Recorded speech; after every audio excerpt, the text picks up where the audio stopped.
The fairy tale wedding crumbles into a public nightmare. Her supposed bestie drops a bombshell. She's carrying the groom's baby. Desperate, she bolts, only to plunge to her death. But death isn't the end, it's a rebirth. The nightmare loops. She's shackled to a curse, reliving that doomed wedding day in a haunted forest. Freezing rain blurs the world as Alethea shatters at the cliff's base. Agony paralyzes her. She can feel the cold embrace of the Reaper closing in. This isn't her first rodeo with death. Her mind spirals back to where the trauma began. Her wedding day. In that white gown, she's a tragedy, not a bride. Then comes Selena. The news is a gut punch. Selena glows with a sickening joy, announcing her pregnancy. The father promised to dump his partner for her. As Selena rambles on, a dark realization takes root. Ellie snaps, demanding if the father is her fiancé, Victor. In the chapel, Victor plays the perfect gentleman, soaking up the guests' fake praise. Suddenly, Ellie storms in, crashing the party. She shoves past anyone trying to block her path. She screams Victor's name, stopping the room cold. His mask of perfection momentarily slips. He demands she leave, but Ellie closes the distance, framing his face with her hands. Contact triggers a vision. She sees every filthy betrayal and secret desire he's been hiding. Victor recoils, violently shoving her away. He plays the victim, accusing her of acting crazy. Heart shattered, Ellie stands her ground. Before the altar, she screams his infidelity to the world. She flees the suffocating room. Victor chases her with pathetic excuses, claiming it was a mistake.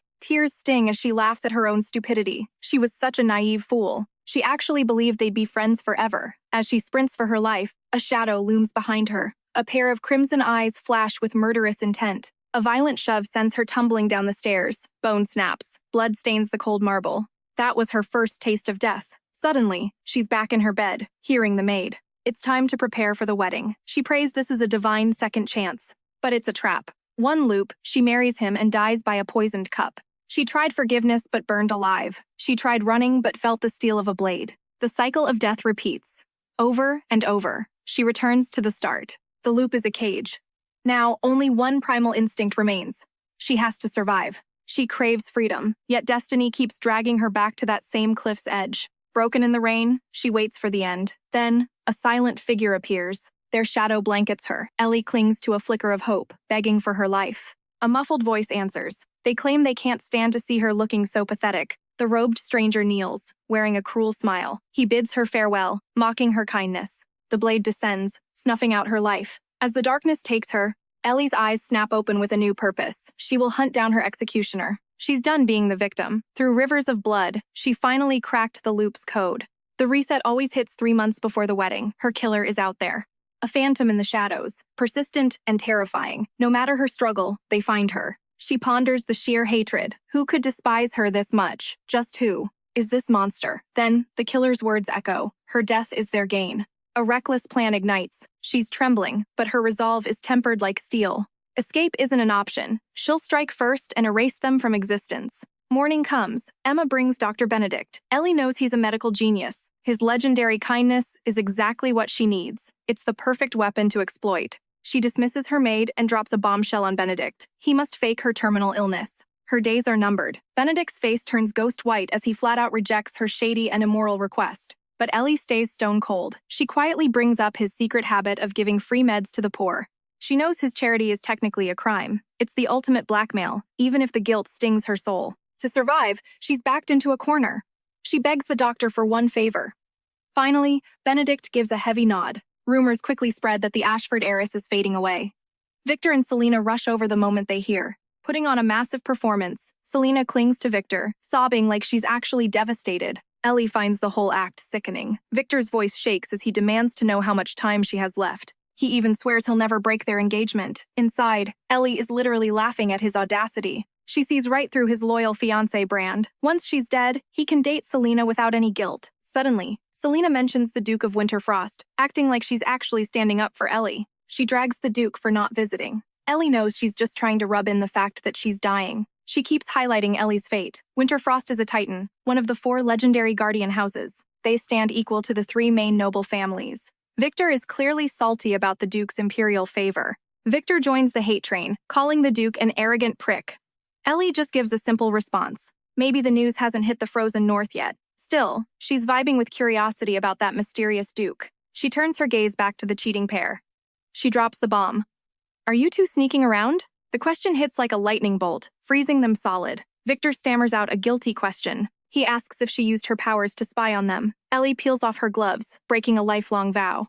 She can read souls through a simple touch. Ellie exposes their trashy secrets as the memories flood back. She remembers his fake proposal. He called her power creepy and said lovers shouldn't have any secrets. Holding the ring, he whined that her ability ruined surprises. He flashed a smile, asking for her understanding. His fake sincerity moved her to lock her power away. Now, she finally sees the ugly truth. She's been living in a total delusion. Victor gets defensive, yelling about her reading his mind without permission. He immediately starts gaslighting her. Ellie isn't surprised. She knew he'd shirk responsibility like a coward. But she knows Selena won't let this drama go to waste. And right on cue, Selena stands up and hard launches their affair. Victor panics, but Selena refuses to shut up. She even blabs that Ellie's checking out soon anyway. Ellie looks up, hit by a wave of pure sadness. Victor keeps making excuses. Ellie just ends it. Engagement over.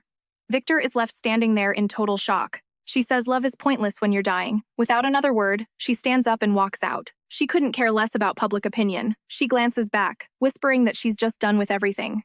Victor is fuming, his fragile ego bruised. He trashes the room in a pathetic, violent temper tantrum. He storms off, raging that a dying girl dumped him first. Selena chases after him, totally clueless. She doesn't get why he's so mad. In her head, they're finally free to get married.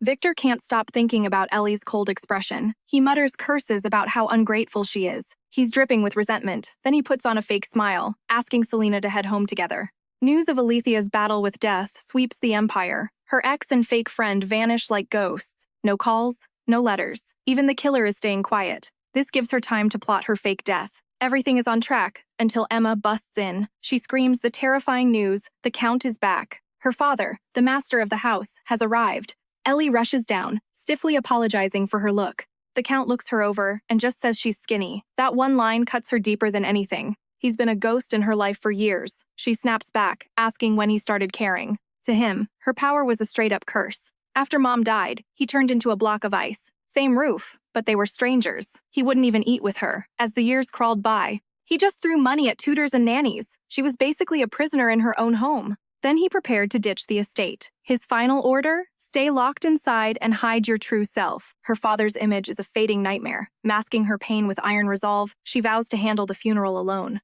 As the Count opens his mouth, she snaps. Overwhelmed by trauma, the shocking truth spills out she's already faced death countless times. He failed to shield her every single time. Silence drops like a guillotine the second those venomous words escape her lips. The Count stammers in total shock. Suddenly, it clicks in every timeline. This is the very first time he's actually sought her out. This cycle just took a sharp, chaotic turn. Icy and detached, the Count demands a new physician to verify her claims. He dismisses her fatal illness as a lie. To her horror, he announces he's moving back into the manor immediately. His concern is a pathetic joke. Choking back a bitter laugh, she gives a cold, indifferent shrug. He can do whatever he wants. Retreating to her room, she packs with frantic speed. She has to vanish before the doctor arrives. If she lingers any longer, Benedict's forged medical reports will be shredded. It is ahead of schedule, but she has to bolt now, a second later. And this gilded cage becomes her permanent tomb. Before vanishing, she casts one final, haunting glance at the family portrait. Deep in the shadows,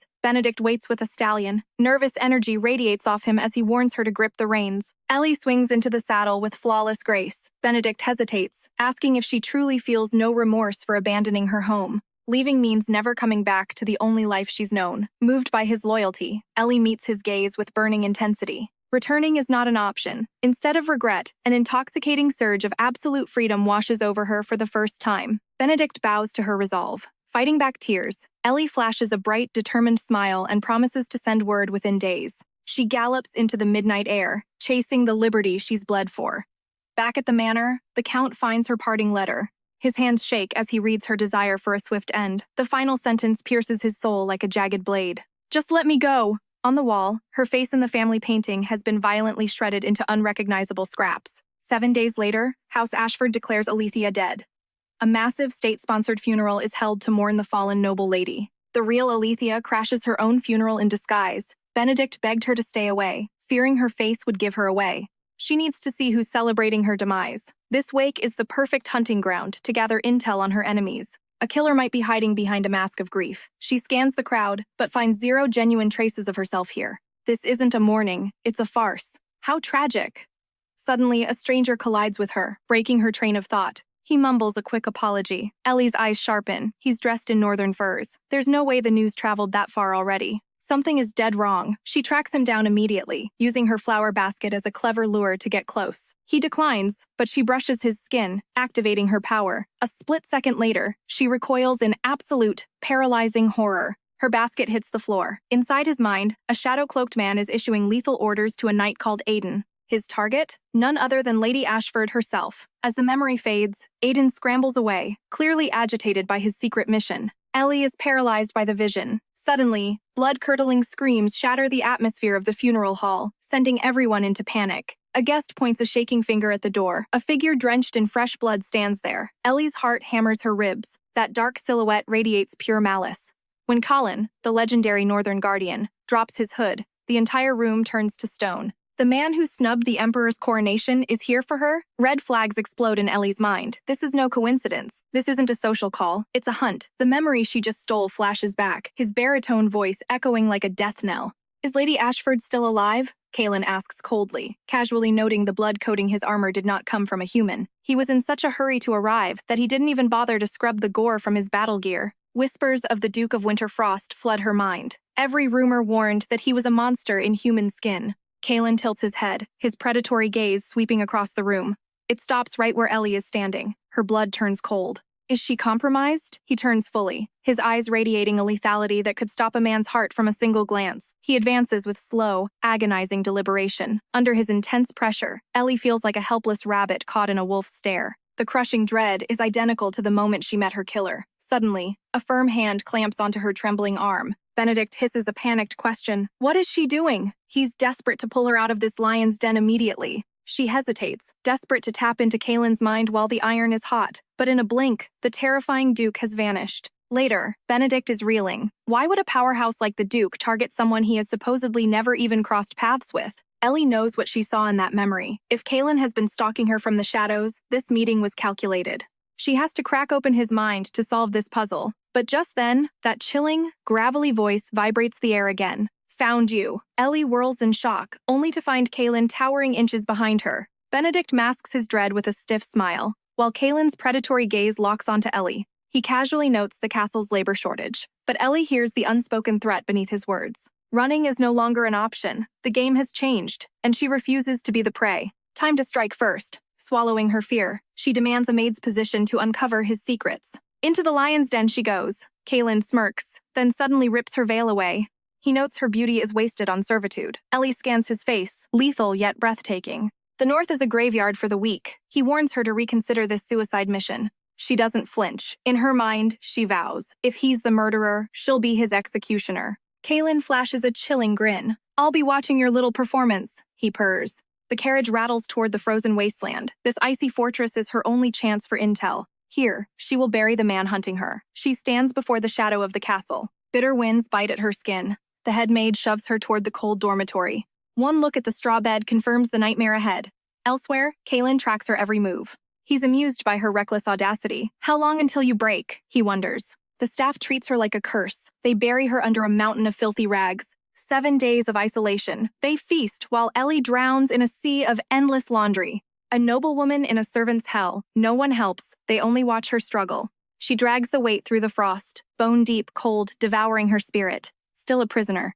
Whispers sting like frozen needles. The head maid singles her out for special torment. By the frozen lake, Ellie stares at the laundry. Her soul feels like cooling embers. Every insult and bruise is worth it. She just needs to get close to him. But the Duke is a ghost. 7 days, and she hasn't seen a single glimpse. Crimson stains the white linens. Her nose is bleeding again. Her power is backfiring. Her body is failing. She must touch his memories soon, or this was all for nothing. Vertigo hits like a physical blow. The world tilts as she plunges toward the ice. A crushing grip catches her waist. Foolish girl. Kaelin's deep voice rumbles in her ear. Reality blurs into a fever dream. In the darkness, his embrace feels dangerously warm. He mocks her stupidity, yet carries her with a strange flicker of pity. Struggle is useless. She wakes later to the crackle of a warm hearth. A maid named Lillian hovers nearby, her eyes wide with genuine relief. The North kills newcomers, Lillian cries, blaming herself for Ellie's collapse. Fear for her job kept her distant, but now she begs for forgiveness. Ellie's voice is ice. My weakness is my own, she says, rejecting the sympathy.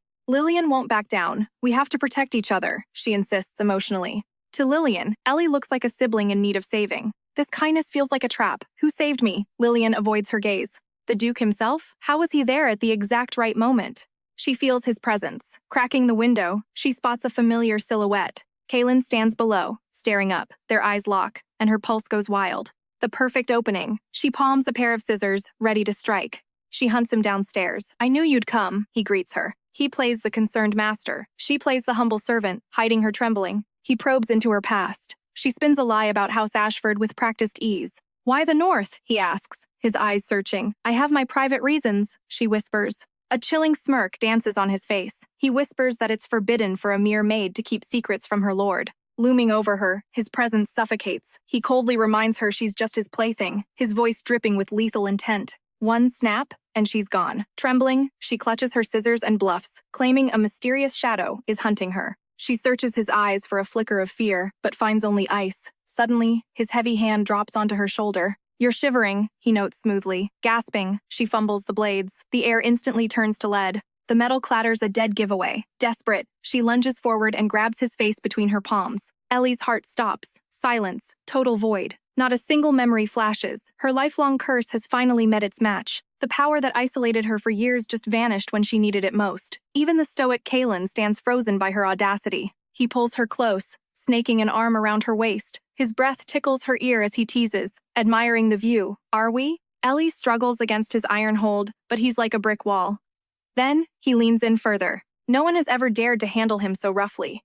It's a novel sensation, though he warns her not to bruise his handsome face. She stammers an apology, but his grin only widens. Hungry for a touch? He mocks, clearly enjoying her panic. He turns to go. Ellie tries to stall, but he cuts her off, warning her that her thin clothes are no match for the night chill. We'll talk later, he promises. Ellie stands paralyzed, watching him vanish into the dark as dread pools in her stomach. Suddenly, he pauses to retrieve the fallen scissors. He extends the blades toward her with a terrifyingly calm gesture. Watch yourself, he mutters. Their skin brushes, and a jolt of pure terror paralyzes him. A cold goodnight lingers in the air. His softness was a threat. Safe in her room, Ellie's pulse races. She's drowning in a sea of panic and unanswered questions. Her gift failed. For the first time, physical contact brought no visions. Kaylin is a complete enigma, a blank slate. Is he the murderer? She has no proof now. Her entire strategy has crumbled into dust, leaving her lost in the dark. Lillian stirs, whispering worries about the late hour.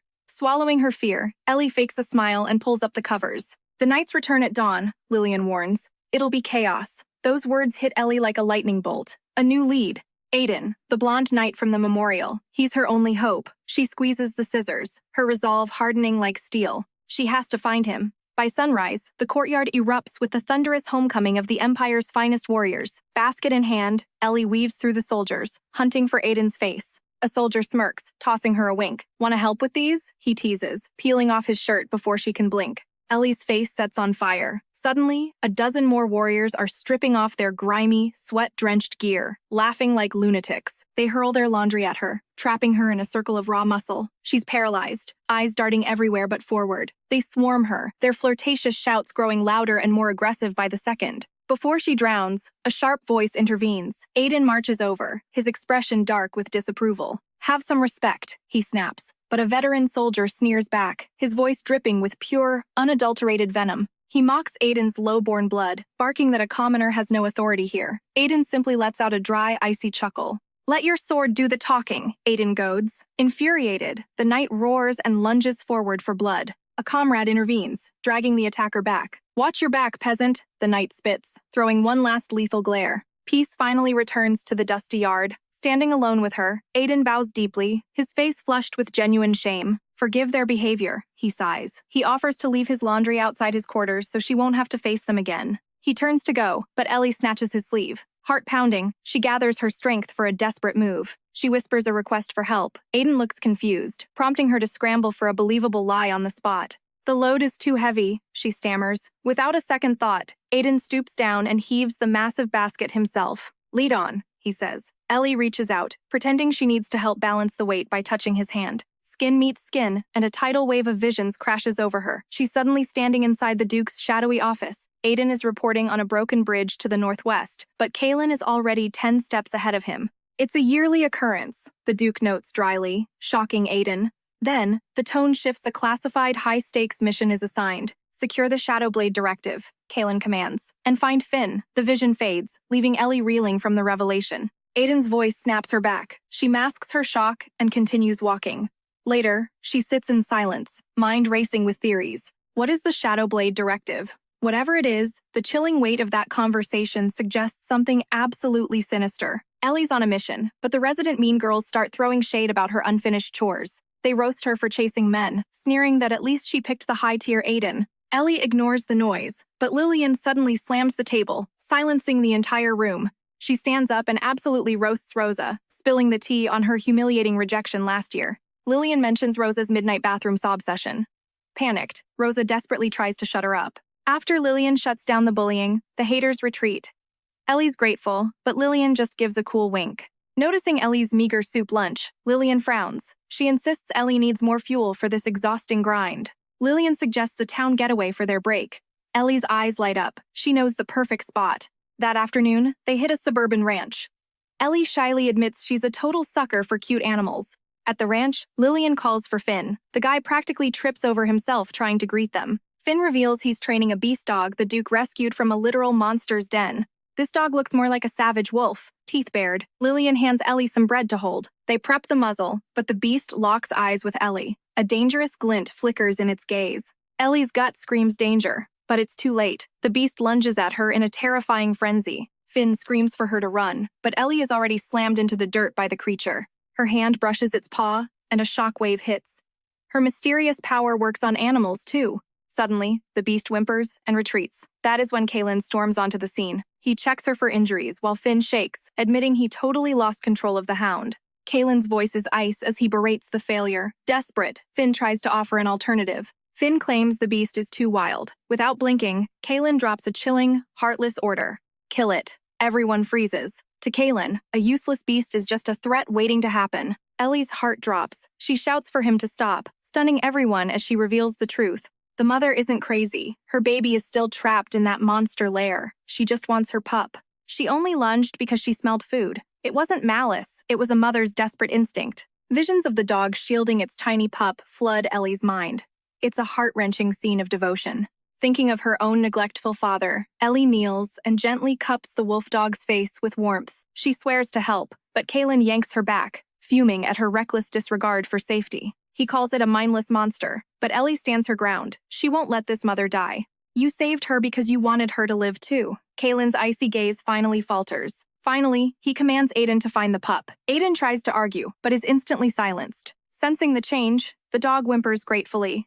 Kaylin asks if she can lead them to the den. She barks a desperate yes. Before leaving, Kaylin shoots Ellie, a stern warning to stay put. He tells her to behave and avoid danger. Ellie wonders why the Duke is suddenly so protective. Lillian gasps at Ellie's audacity to backtalk a Duke. Meanwhile, Finn is literally vibrating with fear. Lillian's shook that the Duke actually listened to a servant. Ellie just watches their retreating figures. Questions swirl in her head. At dusk, Kaylin demands the pup be found before the final sunset. Aiden asks if he actually trusts the girl. Kaylin just runs a hand over the dog's fur. He points out the marks of motherhood. A pup from a lair would make a legendary hound. If it's dead, the mother will lose hope. But suddenly, Kaylin's mind wanders far away. He sees Ellie's gentle touch in his mind. It reminds him of someone holding his own face. Back then, he was just a tool, forced to pick up a blade for the Empire's sake. They marched him to war while he could only stare at a hand by a sickbed. Shouts for the Empire filled his ears until a knight's cry snaps him back to reality. A monster lunges from the shadows. He defends quickly, but claws rip through his wrist. As blood drips, he lets out a dark laugh. Letting his guard down? Not like him. With effortless grace, Kaylin unsheathes his blade to confront the monster. In one fluid motion, the aberrant beast falls. He flicks the crimson from his steel. Aiden frowns, warning him that his focus is slipping and leaving him wide open. This isn't like him. Kaylin snaps back with a glacial glare, telling Aiden to pipe down. Nothing has changed. Just then, a frantic knight arrives with hype news. They've finally located the pup's secret den. The mother dog nuzzles her pup with pure devotion. Later that night, Ellie receives an urgent summons to the Duke's quarters. Her mind is racing as she enters. The massive office is eerily silent and surprisingly minimalist. A mysterious tome on the desk catches her eye, the same one from Aiden's memories. She reaches out to touch it. A stray droplet splashes onto the leather. Kaylin is suddenly there, hovering behind her like a ghost, soaking wet. Steam rises from his damp hair as he asks what she's snooping for. Ellie panics, trying to hide her trail. She stammers about being impressed by his massive library. He takes a seat, casually beckoning her to come closer. Trembling, she sits by his side. Suddenly, he pulls back his sleeve to expose a gruesome, jagged injury. He claims he got tagged while saving the dog, so, obviously, it's her job to patch him up. Ellie reluctantly begins tending to the wound, but her thoughts are stuck on that forbidden tome. That blank spine and the royal seal prove it. This is the legendary Forbidden Book. It contains the secrets of the 4 guardian houses. How did it escape the high-security royal vault? Kaylin catches her staring. He bluntly admits it's the forbidden record of the ancient guardian bloodlines. Every hidden power is listed inside, except one. Kaylin notes that the House Ashford pages have been ripped out. He drops a bombshell question. What was Alethea really like? Ellie fumbles, claiming she was just a lowly maid. She pretends to be clueless, but he won't let it go. He demands she spill whatever gossip she knows. She describes a lonely, fragile noblewoman who was completely estranged from her own father. Surrounded by vultures who only wanted her status, she died in total isolation. Ellie's voice cracks with genuine pain. Kaylin invades her personal space, challenging her. He doesn't want rumors, he wants her unfiltered truth. Trapped by his intense stare, the raw truth finally spills from her heart. She whispers that despite the terror, that girl never stopped dreaming of a simple, normal life. A life like anyone else. Suddenly, she realizes she's just laid her soul bare to the Duke. Back at the Ashford Manor, Emma frantically pleads with the Count to just take a single bite of food. He's starving himself. Even the butler begs him to stop, reminding him what the young lady would want. She'd hate to see him like this. The Count is a wreck, huddled in a corner, sobbing into his hands. He gasps out Ellie's name in pure agony. Suddenly, a shadow emerges as a mysterious guest arrives. A visitor is here with news about the lady. Meanwhile, Kaylin quietly echoes Ellie's poignant words. His eyes pierce through her. He asks, "Is this Alethea's story, or is it actually yours?" Ellie's stomach drops. She's slipped up, practically handing him the keys to her secret identity. But Kaylin pivots, deciding to drop the topic of the dead. Ellie finally manages to breathe again. He leans in, making her pulse skyrocket, only to laugh. He mocks her absolutely tragic medical skills.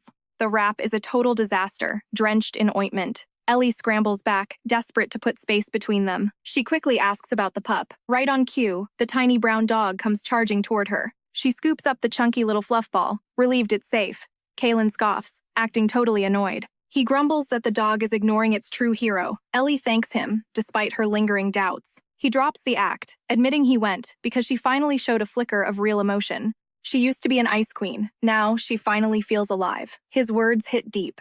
As she clings to life, he hits her with a question. How did she even know the pup existed? She makes up a story about childhood pets. He immediately puts her on permanent dog-sitting duty. He won't take no for an answer. Ellie swallows her pride and accepts the new job. Once she's gone, Kaylin sips his wine, laughing at her obvious, clumsy acting. Her lies are pathetic. He rips off the bandage, revealing a fully healed arm, the perks of being a Far North guardian. His regenerative powers defy logic. He whispers that deep down, the primal urge to survive is a universal truth. Tomorrow comes, and Lillian's assigned to the hounds. She beams, calling this unexpected duty a massive promotion. Intrigued, Lillian asks their names.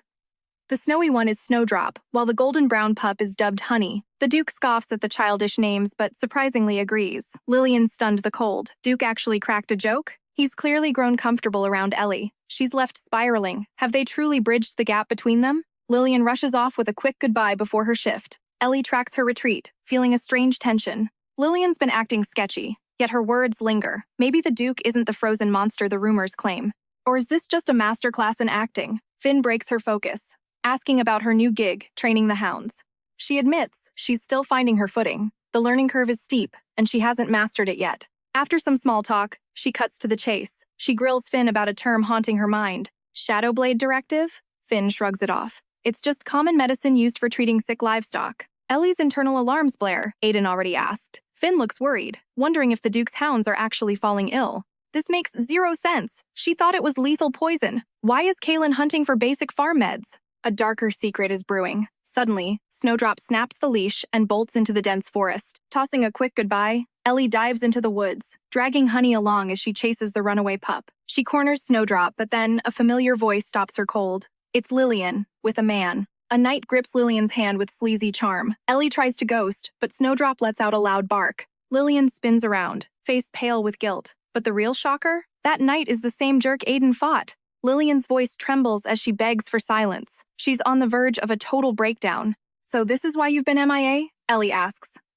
Lillian blushes, insisting he's just a misunderstood bad boy. The name Damian Ravens hits like a ton of bricks. Ellie's stomach does a somersault. He's the capital's most infamous player. Ellie wants to scream a warning, but chokes it back. Seeing Lillian's radiant joy, she hesitates. She tells herself to stay in her lane and avoid the drama. Lillian's sweetness leaves Ellie torn, but by dawn, the situation takes an uncomfortable turn. Damian corners Ellie with a cocky grin. He snatches her laundry basket, trying to play the helpful hero. He drops a sleazy invite to hang out. Disgusted, Ellie dodges his advances, her skin crawling with revulsion. His womanizing vibes are pure trash. While she's ducking away, Kaylin suddenly manifests like a shadow. He smirks, asking if she's swapped Aiden for Damian. Ellie shuts down those wild rumors instantly. He notes her pale face and offers a break. She's baffled. Why is this icy duke acting so protective? "In my position, how could I not?" he asks. His gaze forces the truth out of her. She spills her guts. She fears that giving a friend harsh advice will blow up their friendship. Kaylin reads her like an open book. "Do what's right," he whispers, gently smoothing her hair.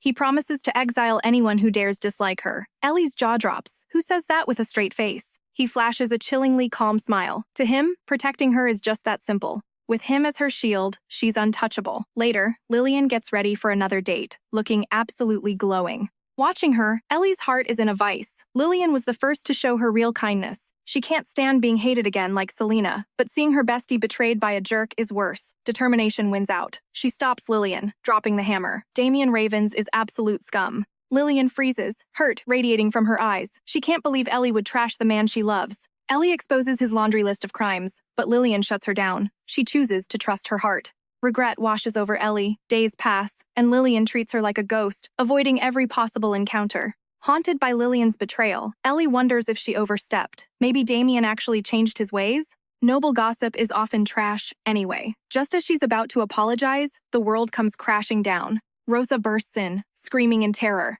Lillian just jumped from the high tower.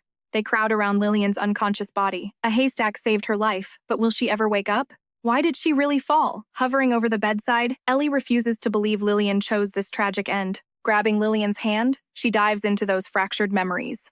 What she witnesses chills her to the very bone. It was him. He shoved Lillian, mocking that corpses stay silent. Absolute fury ignites within Ellie's soul. She bolts from the room, blood boiling. Meanwhile, Talon catches wind of the chaos and starts demanding answers. He needs to confirm if Ellie's friend is the victim. Without hesitation, he heads straight for the barracks. There, Damian is boasting like a villain, bragging about discarding Lillian like a broken toy after his fun. Ellie slams the door open, her gaze freezing the room. She recites his own murderous words back at him. Damian's mask slips instantly. His face twists into a snarl as he lunges, crushing his hand around her throat. He admits he liked her, but witnesses must be silenced. He violently yanks her toward the jagged cliffs.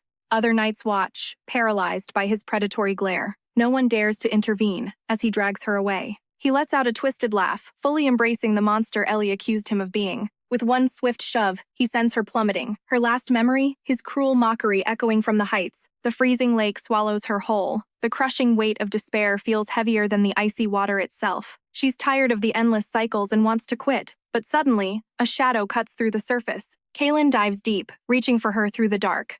He pulls her close and seals their lips together. Oxygen floods her lungs, bringing a spark of hope. Shocked guards watch as their duke finally emerges. Soaking wet and radiating cold authority, Kaylin demands the gates be thrown open this very instant. The guards scramble. Behind his back, the rumors fly about this maid who has captured the duke's favor. Ellie awakens in silk sheets the duke's own chambers. Her head is a foggy, throbbing mess of pain. She tries to piece the night together. Then, the terrifying images come rushing back in violent waves. The forest, Damian's betrayal, and the plunge into the abyss. It all feels like a waking nightmare. But then she remembers the warmth. Kaylin had literally breathed the life back into her drowning body. "It seems I'm the only one who values your life," he growls, looming over her bed like a predator. He traps her between his arms, demanding why she's so reckless. Ellie shrinks back, her pulse racing. Is this concern or just cold reproach? His intense gaze feels like a heavy weight on her soul. He mentions the drunk nights and the river. With one word, he's ready to execute them all. Ellie bites her tongue, claiming she simply slipped. She can't let him discover her secret plans yet. He scoffs at her lies. "Fine. Since you won't listen, pack your things and leave this castle immediately." Horror strikes her. Without her protection, Lillian is doomed. She chases him, pleading for just one more week. She'll take any punishment. She just needs Lillian to wake. Reluctantly, he grants her 7 days of grace. Leaving the room, he orders the knights detained. The butler warns about noble bloodlines, but Kaylin doesn't care. Ellie walks the halls, plotting. She needs Damien's head, but she can't let Lillian get caught in the crossfire. She returns to the dorms only to find Lillian's bed empty. Her heart drops into her stomach. It's the middle of the night. An ominous premonition tells her exactly where to look for her friend. There she is. At the tower's peak, Lillian stands barefoot on the very edge of the abyss. Ellie screams her name, her voice cracking against the wind. Lillian turns back, her eyes hollow and empty. "How did you find me?" she whispers. Ellie knows. This was where Damien first broke her heart. She begs Lillian to step back from the ledge. But Lillian's spirit is already gone, swallowed by grief. A sudden slip sends Lillian tumbling. Ellie lunges forward, her muscles screaming as she reaches out. She hauls her back onto the stone floor just in time, sobbing with pure, unadulterated terror. Lillian looks dazed, murmuring that she's just so exhausted. She wasn't trying to die just to rest. Ellie clings to her, trembling. The fear of losing her friend is a physical ache in her chest. Lillian finally breaks, her apologies lost in a flood of tears. She regrets ignoring Ellie's desperate warnings. "It's not over," Ellie whispers, drying her friend's face. "The one who did this will finally pay." When Ellie arrives at the training grounds for Aiden, every knight stops to stare and whisper. The whispers trouble Ellie, but her mask holds. Aiden wisely suggests a more private venue. She shuts him down instantly. No games. Her demand? Purge Damien from the north, and she needs Aiden's steel. Aiden smells blood. It's revenge for last night. Still, he wonders, why did she pick a man like him? Ellie invokes his dark days as a raven's hostage. Suddenly, Aiden's frame locks up, stiff as a mountain. "My enemy's foe is my friend," she declares. Fury ignites in Aiden's gaze as he signs his soul to her. "Your move?" he asks. Ellie's first order: lure Viscount Ravens directly into the dragon's den, this very castle. She possesses Damien's filth secrets, foul enough to shatter the Viscount's world before the final, cold goodbye. "Not a word to the Duke," she warns. Later, a midnight ruckus downstairs snaps Kaylin from his solitude. Book discarded, he descends.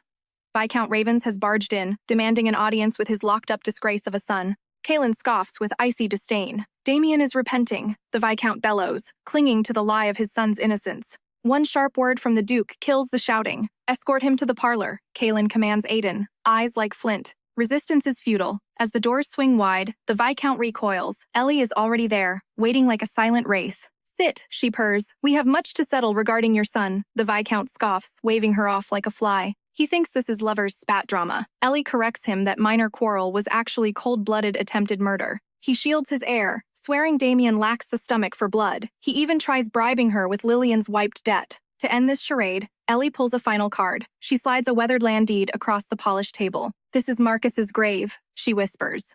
The Viscount's world tilts. His pupils dilate in a rush of pure horror. His fingers twitch uncontrollably. Ellie dissects the betrayal, exposing how Damien laundered dirty money to buy this secret grave. He slaughtered his brother for a crown, she reveals. But the killing blow? Damien isn't even his flesh and blood. A mistress's long con to hijack the Raven's legacy. Silence descends.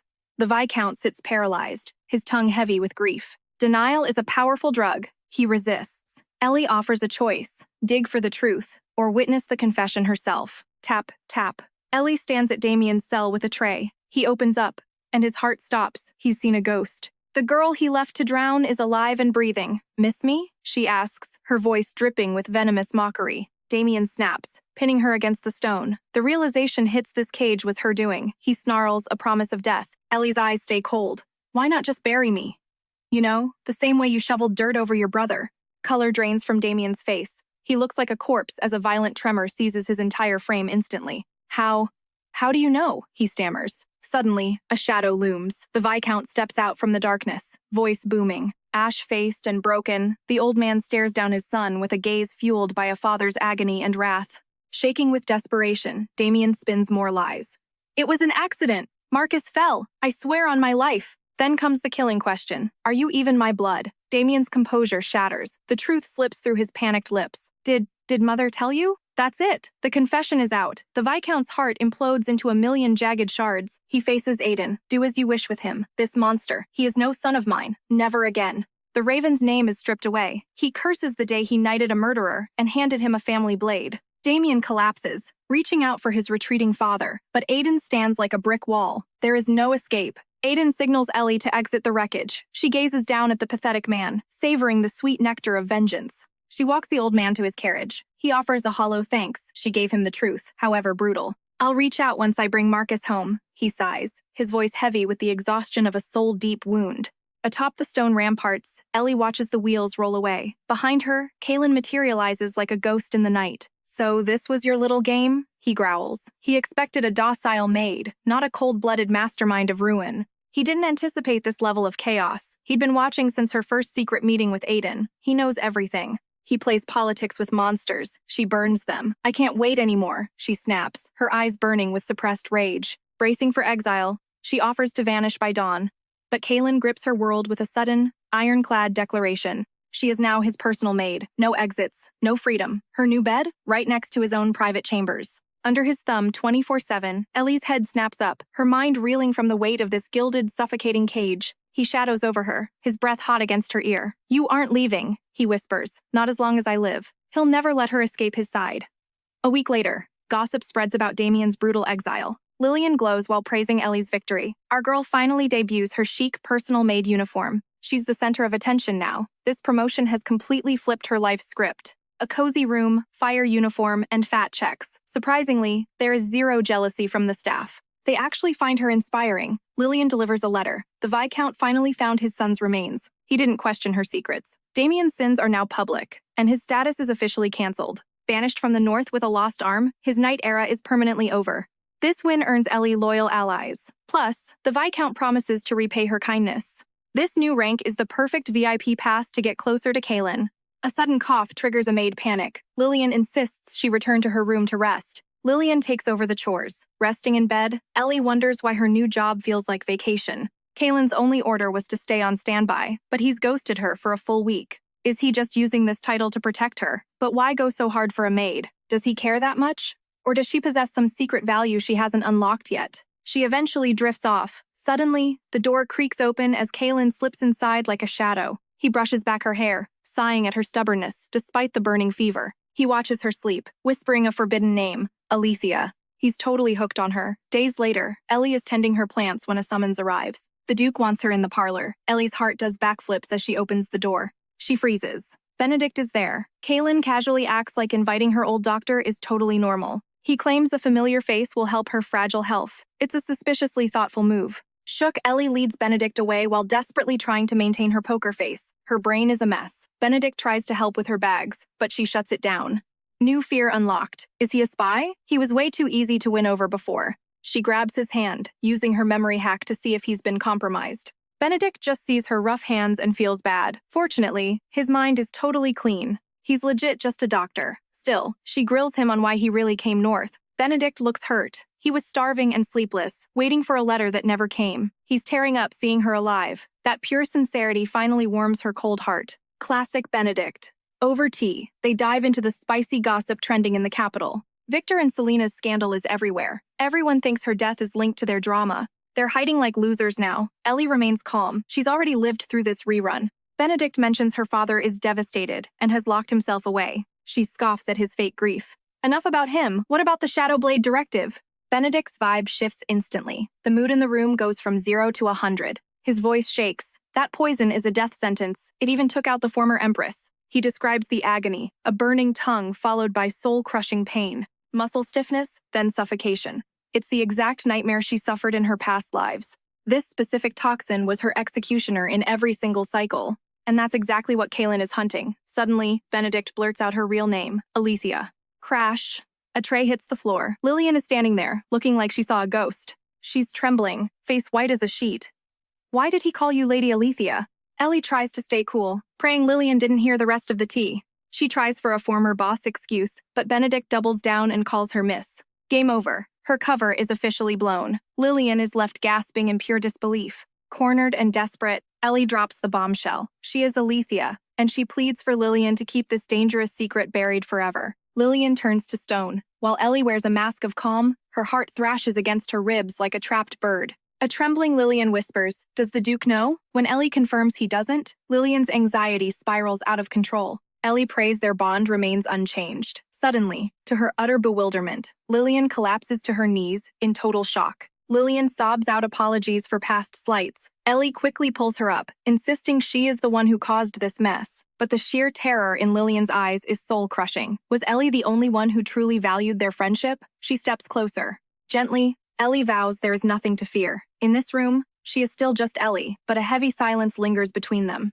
Did their friendship even exist? Swallowing her doubt, she pivots to introduce Benedict to the frightened maid instead. She promises a cure for Lillian's sickly brother. This is the ultimate reward for Lillian's silence and continued loyalty. Ellie crouches down, begging for normalcy. Lillian gives a hollow nod, her voice barely a whisper as she utters Ellie's name. Benedict finally exhales, relieved the immediate storm has passed. Yet Ellie knows every new secret adds a layer of danger. Time is running out. To survive, she must unmask Kaylin's true identity before the shadows close in tonight. When Kaylin swings the door open, genuine shock flickers across his face. He warmly offers his most exquisite ice wine. He tries to lighten the mood, but Ellie is paralyzed. Dark memories of the Shadowblade directive flood her mind. Is death hiding in this glass? Stealing her nerves. She finally voices the question that has been rotting her soul. Kaylin's gaze turns sharp as a razor. With a chilling laugh, he drains the wine in one defiant, cold gulp. He scoffs at her theory. He isn't hunting the directive. He's searching for the desperate soul who actually needs them. Do you think I'd poison you? He asks. In reality, his goal is the exact opposite. He wants to stop death. Ellie pushes for a name, but Kaylin abruptly shuts down. His eyes flicker with a heavy secret he cannot share. Kaylin escorts her out, warning of guests arriving soon. Ellie watches him walk away, her mind racing with more questions. That fleeting moment of weakness haunts her. Meanwhile, across the distance, Selena is losing her mind with pure fury. Selena can't fathom why Ellie's death left her locked away. Her maid desperately begs for her to remain patient. But her rage is a wildfire. Elsewhere, Victor is drowning, as his carefully crafted life begins to crumble into chaos. Scandals are tearing his empire apart. One by one, the nobility pull their gold and cut all ties with him. Every door is slammed in his face.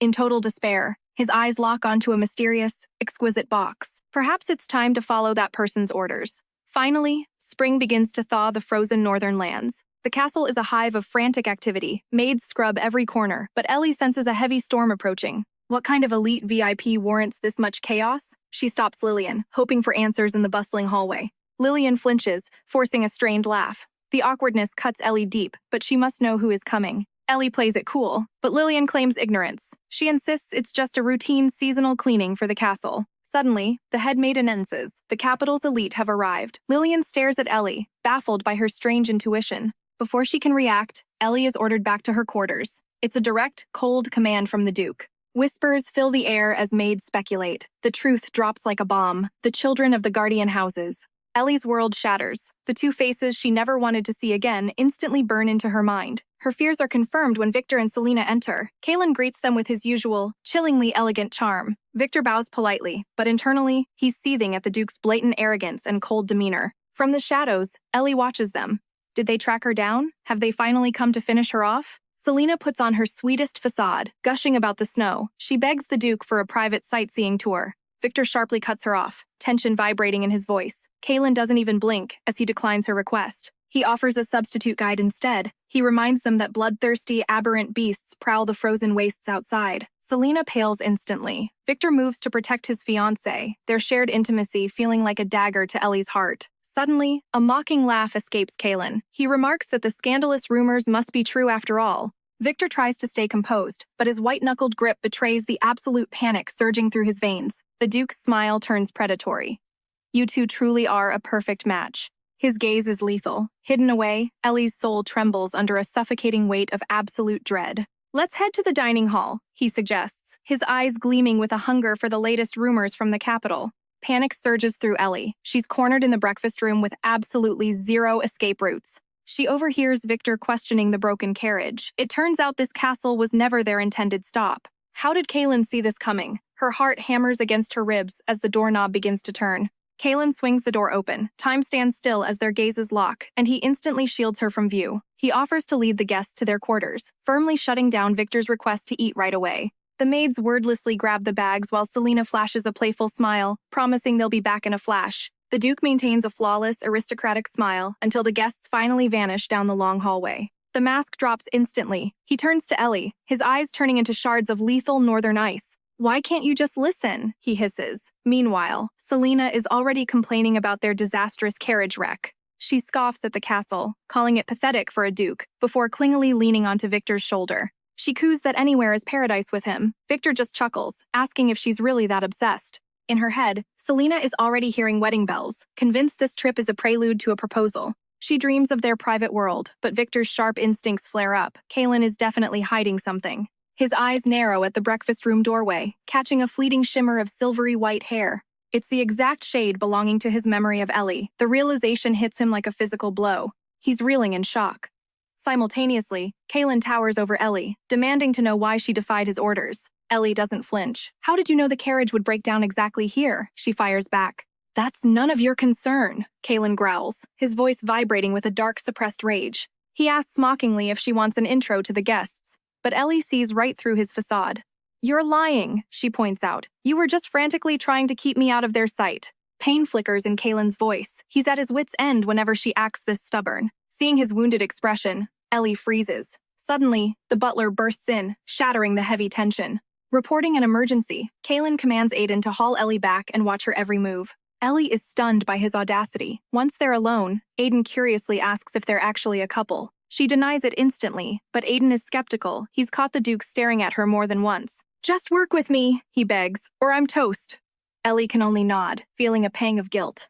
At dinner, Selena overhypes the food, but Kalen just scoffs at her superficial praise. "Otherwise, you'd complain it's cheap," he retorts. Suddenly, Victor asks about the silver-haired girl he saw earlier. "She's just a nobody maid," Kalen lies smoothly, but Victor's smile suggests he isn't buying it. "She reminds me of someone I lost," Victor muses, dropping Alethia's name with fake sentiment. He claims he truly loved her, but Kalen's icy laugh cuts through the lies like a blade. Victor grits his teeth, demanding to know why Kalen showed up at the memorial service in the first place. "What was your deal with my dead fiancé?" he snaps. Kalen sets his glass down, his voice freezing the room. "Don't disrespect two women at once," Kalen warns. Selena's heart sinks as she glares at Victor, visibly wounded. The table goes dead silent. Victor tries to backpedal, but Selena cuts him off with a sharp rebuke. Kalen sips his wine, a bitter storm brewing in his soul as he remembers Victor's prying questions. A cynical smirk touches his lips. To her, he's probably nothing more than a passing stranger. But to him, she is his entire world. He'd do anything to keep her tethered to his side. He prays she'll never vanish. Meanwhile, Selena loses it in her room, screaming for answers. "Why are you still obsessed with that dead girl?" she shrieks. Victor just shrugs, calling Ellie important. Selena shakes with fury, reminding him who's actually here. Victor suddenly goes cold and silent. "You'll never understand her worth," he spits, accusing Selena of being a heartless monster. Selena hurls a pillow at his face and storms out, the door slamming like a gunshot behind her. Victor just flops onto the sofa, groaning about her drama while silently wishing she was more like Ellie. Yearning for Ellie's warmth, he's suddenly haunted by a flash of silver hair. Gut instinct screaming, he vows to unmask that mysterious girl himself. Her image lingers. Meanwhile, Ellie sits trapped, sharing a tense silence with Lillian. Lillian's early return sparks a clumsy greeting. She mentions a massive blowout between guests. Dinner turned toxic over capital gossip. Outside, Aiden stands like a silent sentinel. Ellie finally confesses she's under watch, sending Lillian into an immediate tailspin. Panic-stricken, she huddles close, whispering the terrifying question, "Is your cover blown?" Ellie squeezes her hand, promising this danger doesn't touch her at all. Lillian stayed loyal. Benedict's mind remains a vault, free of any leaks. Yet the cold reality dawns. Kalen was ahead of her from the very start. Benedict's arrival was no fluke. Shuffling her away from guests proved everything. But they were strangers. How could he possibly know her face? Why guard her life so fiercely? Why hunt for the legendary Shadow Blade? Everything points to her death loop. A chilling realization takes root in her soul. Is he cursed too? Suddenly, a violent shouting match shatters the hallway's silence. Victor bulldozes past Aiden, obsessively demanding to see the silver-haired servant. Aiden slips, mentioning Miss Ellie. Victor's eyes light up with a manic certainty. He hammers the wood, screaming Alethia's name. Inside, Ellie shivers in absolute terror. Victor flings Aiden back and yanks the handle. The door slams open with force. But the sight before him stops him cold. Moments before the breach, driven by Ellie's fear, Lillian acts fast, tossing a white sheet over her. She stuffs her into the wardrobe. Only Lillian remains, clad in her nightdress. Masking her panic with a bow, she calmly claims she is the girl he seeks. Her voice doesn't quiver. Inside the dark closet, Ellie prays and stops breathing. Her heart thunders like a drum. Victor isn't buying it, demanding more servants. He's hunting for silver hair, Lillian scoffs, blaming the shadows for playing tricks. This pushback fuels Victor's rage. He loathes anyone who doubts his keen eyes. Cloaked in shadows, Ellie gnaws her lip, cursed by her own morning slip-up. Suddenly, Victor spots the two beds. He begins a slow, menacing crawl forward. His hand grips the wardrobe. He towers over Lillian like a hungry predator. Just as the door creaks, Snowdrop erupts into a ferocious, wild, barking spree. The beast bares its fangs. Victor stumbles back, collapsing onto the floor in terror. Who keeps monsters indoors? Spectating maids begin to crowd around the chaotic scene. Humiliation burns his skin. Fuming, he frantically tidies his disheveled aristocratic attire. He retreats under their judging glares, whispering to himself that Alethea is gone. She'd never abandon him. Why would she settle for this frozen wasteland? A silver shimmer mocks his vision, but it's only a common brunette servant. He scoffs at his own madness. Finally, Ellie crawls out from her hiding spot. Shrouded in linen and ghostly pale, she whispers her gratitude to her saviors. Her voice shakes. Aiden gently notes that anyone would flee from that man. Ellie's mind races. Kaylin knew! Meanwhile, Selena's eyes track them from the dark. That face is unmistakable. Alethea lives. Dead silence falls over the midnight castle. Ellie creaks her door open. Aiden looms outside, questioning her lack of sleep. Blaming a splitting migraine, she begs for fresh air. Aiden's expression darkens. He warns it's late. She vows to stay invisible and avoid the guests. Aiden relents, but won't let her go alone. Moonlight drenches the stone courtyard. During their quiet stroll, Aiden asks if she's freezing. Ellie simply shakes her head. She claims the north has hardened her, but Aiden warns she's constantly falling ill. Ellie's smile turns bittersweet. She shifts focus, asking why the castle lacked a doctor. Aiden explains, Northerners are built different, surviving brutal winters. Even the Duke stays unscathed. He never needs healing. Suddenly, Ellie remembers the wound on Kellen's arm. Seeking answers, Aiden reveals the truth. The winter frost heir possesses an immortal body. Shocked by his openness, Aiden explains she's family now. His words make her heart race. Ellie looks away, humbled. Aiden takes this chance to warn her to be careful. He urges her not to betray the Duke, noting her reckless streak surprises him. A wave of bitterness hits her. She's sick of fate's games and this terrifying helplessness. Fear drives her forward. Aiden suggests heading back, but Ellie insists on walking further. They reach the stables. Aiden is puzzled. Why would she want to visit this place? Ellie mentions Finn, but admits she's never inspected these horses. She asks for a look. Aiden hesitates before agreeing. Victor and Selena arrived under a suspicious cloud of secrecy. No maids accompanied them, but Ellie knows that objects hold memories too. Aiden admires the rare breeds, but Ellie spots an anomaly, a mysterious new white horse. She touches its face, triggering a vision. She sees a carriage driver plotting. He promises a hooded figure to sabotage the wheel. Victor is seen praising the carriage. He calls it a masterpiece, overflowing with gratitude for such a lavish, unexpected gift. The Shadow Envoy reveals a box containing that sinister, glowing necklace. Before she can see more, a shout shatters the vision. A stable hand approaches. He demands to know who they are. Ellie panics, hiding her face as adrenaline surges. Aiden tries to de-escalate, but Ellie grabs him. Her voice is suddenly cold and firm. She demands to see the Duke immediately. Suddenly, the lantern is smashed, plunging them into darkness. A brawl breaks out. Len seizes Aiden, accusing him of tampering with the horses. Aiden remains calm, questioning Len's true identity. Ellie whispers a frantic warning. She identifies him as Victor's man. Aiden is floored by the man's inhuman strength. Ellie warns him this guy is dangerous. Aiden's hand slowly grips his sword hilt. His eyes sharpen. Meanwhile, Cullen is losing sleep, haunted by his own words. He keeps replaying his confession to Ellie, feeling like a total fool for being vulnerable. He groans, hiding his face. How could he act like a love-struck teenager? A knock echoes. It's Selena. Kaylin coldly tells her it's too late for social calls. He demands she speak up. Selena trembles, her voice barely a whisper, as she asks, why is Lethea still alive? Kaylin freezes. The secret he fought to hide is out. She mutters about the buried coffin, the dark truth. She's baffled. How can Ellie wear such a serene smile, acting like death never laid a finger on her? It feels like a twisted game. Kaylin's lips curl into a bone-chilling smirk as he lets out a cold scoff. Not exactly the reunion I expected, he mocks. Childhood friends are supposed to have souls intertwined, aren't they? He once wasted pity on their tragic loss, but now he realizes they never deserved a single tear. Looming over Selena, he whispers a dark truth. You needed Ellie dead, just to secure your engagement to Victor. Shaking like a leaf, Selena swears her silence. She'll treat this terrifying encounter like a haunting hallucination. With Alethea gone, Kaylin basks in his cold victory. But just as he turns to find some rest, a sharp knock shatters the silence. There stands Ellie, her white skirt drenched in terrifying, vivid crimson.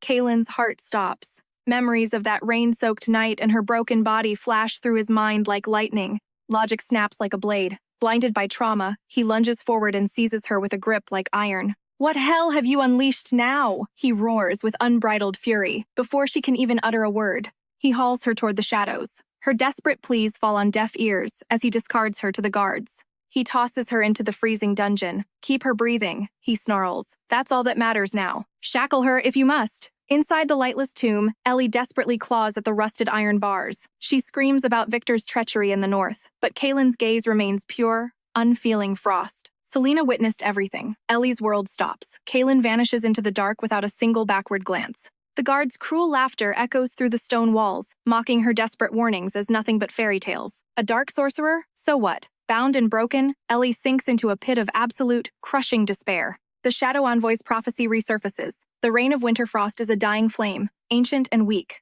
The Empire demands new legends. Danger looms over the north, yet she's trapped in a silent cage. Lillian won't notice she's gone until dawn. Benedict is a stranger here, lost in the castle's depths. Is this the end?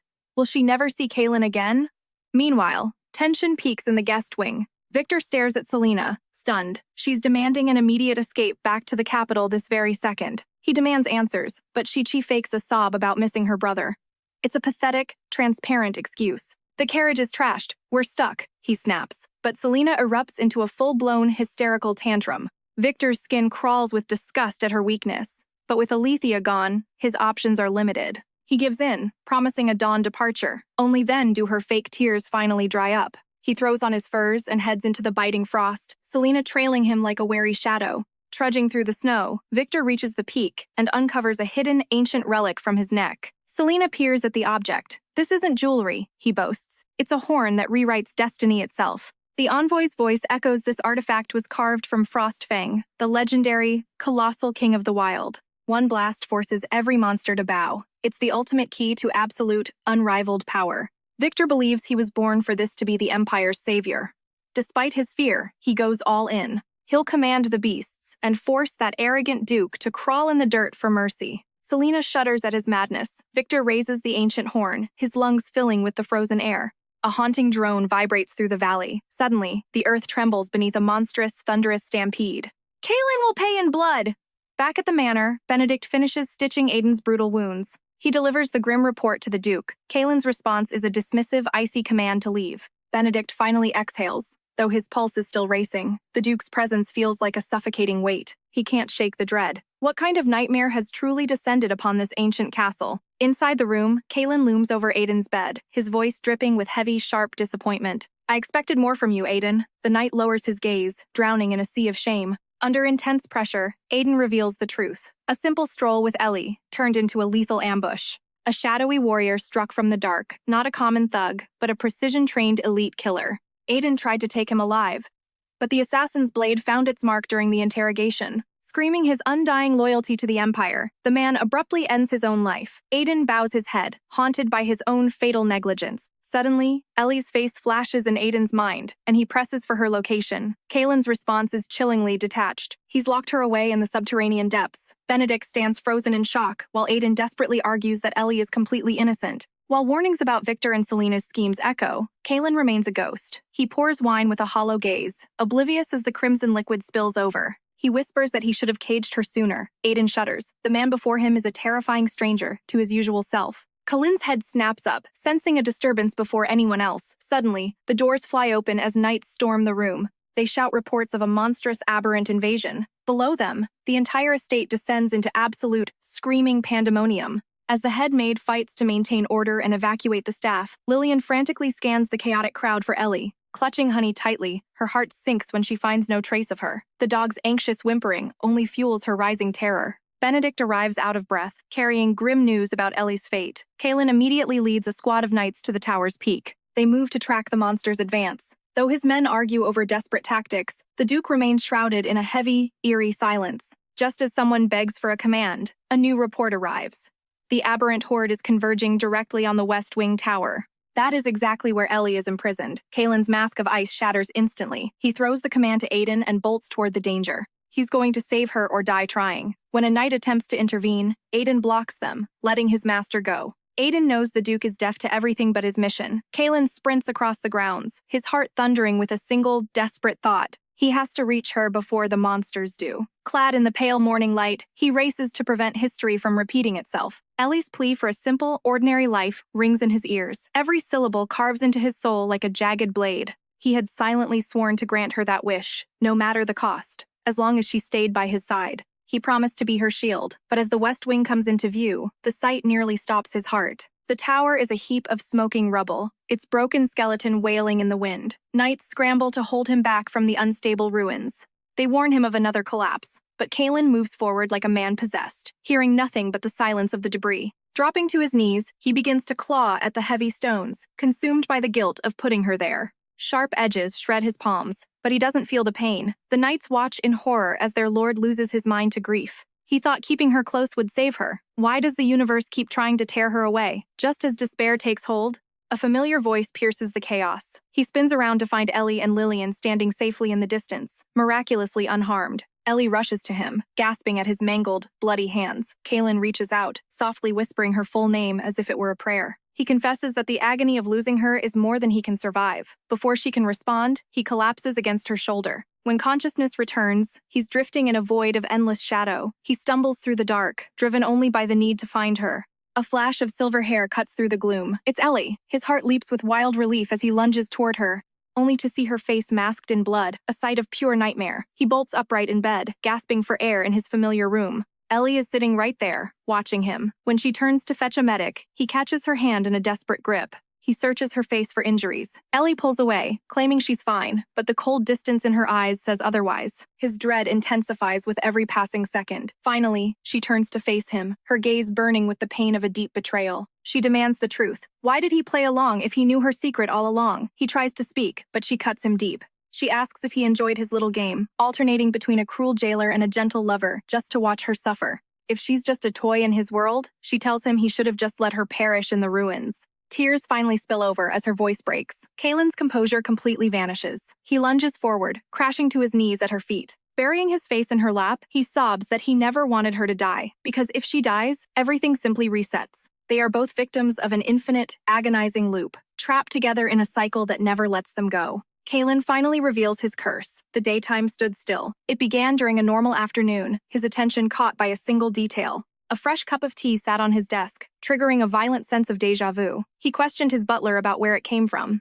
It was a gift from Viscount Ravens. He took a sip, but the flavor felt so hauntingly familiar, it chilled his blood. He returned to his paperwork, but every word felt like something he'd already read 1,000 times. He prayed it was just an illusion, a byproduct of a monotonous life. But when the same tea appeared again the next morning, the horrific truth finally sank in. He was a prisoner in a waking nightmare, and the endless repetition was slowly tearing his sanity to pieces. As the North's shield, he waged a relentless war against twisted monsters, trapped in a soul-crushing cycle. Duty turned into a leaden cage. Numbness swallowed him whole, leaving him staring at hands stained with forgotten blood. His soul withered into a hollow shell, until one glitch in the system appeared: a girl named Alethea. The butler's grim report shattered the silence. Alethea had perished at her own wedding. Months bled into months. Then, a night delivered the same tragic news. Poison had claimed her life. The clock ticked on. Lillian reported her death by fire. A chilling pattern emerged. Every reset, she died in a new, horrific way. He became obsessed with reports from the capital. Each reset dragged him further into a pit of suffocating despair. The pattern was clear. 72 days after she died, the world reset. Kalen's voice trembled as he spoke. Those dark days were agonizing. He'd cursed her weakness while drowning in his own absolute powerlessness. She was once just a ghost doomed to fade. But this time, the news was different. She'd ended herself. Shocked, he traveled to her memorial despite being a total stranger. Fate was pulling him toward her. One look was all it took. A single, burning vow consumed him. He would keep her breathing. But she was a wild card. Despite countless deaths, she still threw herself into danger to save others. Her recklessness infuriated him initially, but her pure, selfless heart began to chip away at his cold exterior. Her light made his own selfishness crawl. Soon, he couldn't look away. Eventually, he ceased seeing her as a tool. The desire to protect her became a living thing, an agonizing, beautiful emotion reserved for someone truly precious. Stunned, Ellie fell silent. She never dreamed that another soul was trapped in this hellish time warp with her. Softly, she confessed her darkest fear. She'd always believed he was the phantom assassin who ended her life. In this life, she'd planned to kill him first. Kalen's world rocked as he processed her terrifying confession. Desperate, he tried to explain that he had actually been her secret guardian, watching from the shadows. Seeing her lingering doubt, he steeled his resolve. Words were cheap. He would prove his loyalty through blood. He pressed a razor-sharp dagger into her palm. "If my death buys your trust, take it," he whispered. Panic seized her. What if he actually died? He only smiled, saying his death would finally prove his innocence. "If the loop breaks, you're gone forever," she trembled. He gently cupped her cheek, his eyes full of peace. He'd thank her for ending his weary life. He gave his final, silent confirmation. The blade flashed. Blood splattered, but the dagger was aimed at her own heart until he grabbed the steel. He'd caught the edge with his bare palm. Rage exploded as he hurled the weapon away, demanding an explanation. Ellie whispered that only this gamble could prove his protection. Her resolve hardened. The doubt was finally gone. His sincerity was now unquestionable. Kalen collapsed onto the bed, his heart hammering from her insane, reckless stunt. Grateful, she cradled his bleeding hand and dropped a bombshell. She could see into the memories of others. But his mind was a locked vault. She'd only seen distorted fragments through others, fueling her lethal misunderstanding. Now she saw his true heart. Meanwhile, deep within the shadows of a grand, faraway imperial palace, a sinister meeting commenced. A nobleman gestured for calm, while the disgraced Damien knelt in the dirt before him. His missing arm was a glaring scar of defeat. When questioned, he hissed Ellie's name with pure, unadulterated venom. He blamed a mere maid for his ruin. The mysterious man narrowed his eyes, finding the claim highly suspicious. How could a lowly servant know so much? Damien snarled that she'd clearly bewitched the staff to do her bidding. At the mention of silver hair and violet eyes, a predatory glint ignited in the nobleman's cold gaze. He promised Damien vengeance. Sobbing with relief, Damien swore his soul to the treacherous King Valdemar. The king summoned his shadows and dispatched a cryptic letter destined for the doorstep of Count Ashford. Amidst a raging storm, the Count read the chilling message. "I have finally located your lost daughter." The Count's world spun as he scrambled for ink. Elsewhere, knights dragged a struggling Victor into the darkness. He thrashed against his bonds until Kalen emerged from the shadows, his icy, mocking stare instantly killing Victor's bravado. Victor's blood ran cold when he saw Selena in chains. Kalen revealed they'd caught her fleeing at the crossroads. "Did you really leave your bride-to-be to be devoured just to save your own pathetic skin?" Kalen demanded. Victor stammered lies about seeking help, but Selena's silent, tear-streaked face told a much more devastating truth. Her words expose his treachery. She details how he violently shoved her aside and fled, her body trembling as she recalls the forest nightmare. Abandoned in the dark, her voice cracks, demanding if he understands the pure terror she felt. Victor can only stammer out pathetic excuses. He claims he was cornered, but Kalen snaps. He seizes Victor's collar, lifting him high with a gaze like a predator. Was this all his twisted scheme? Kalen's ultimatum is chilling. Speak the truth now, or you won't survive the far north. Victor drops to his knees, swearing the horn was just a simple relic. But Kalen isn't buying this desperate act for a single second. His eyes remain freezing. A guard announces the carriage is set. For the sake of the great houses, Kalen shows a shred of mercy. He'll let him live today. But Victor must vanish from the north instantly. This debt is far from settled. The coward shivers on the floor until knights haul him out. Once the room clears, Ellie finally steps out from the shadows. Kalen passes her the horn, relieved the proof is safe. Ellie studies the mythic artifact with wide, disbelieving eyes. She can't believe it's real, but Kalen scoffs. It's nothing more than a cursed bone from a common goat. Frostfang is just a ghost story, a myth. The shadowy figure who handed Victor this item was merely testing a deadly weapon. They were gauging its lethality. Ellie wishes they'd interrogated him further, but Kalen prefers not to alert the puppet master just yet. Why would Victor endure such humiliation rather than snitch? The conspiracy clearly runs much deeper than they first realized. They might be able to track the mana back to its source. Kalen observes her in heavy, thoughtful silence. His eyes fall on the bruises on her wrists. He murmurs a sincere apology for his rough handling earlier. Ellie brushes it off.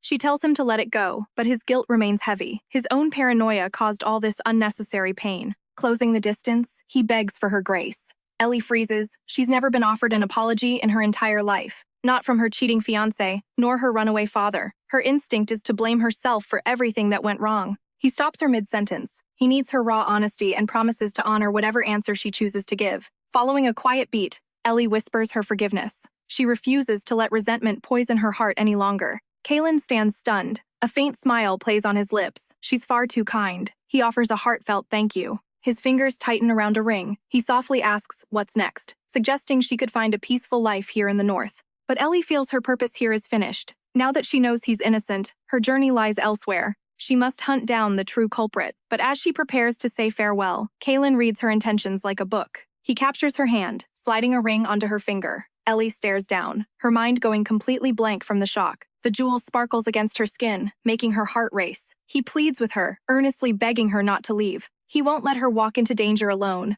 He'll forge a new life for her, one far better than her past. Then comes the bombshell. He asks her to be his fiancée. It's the only way he can keep her safe forever.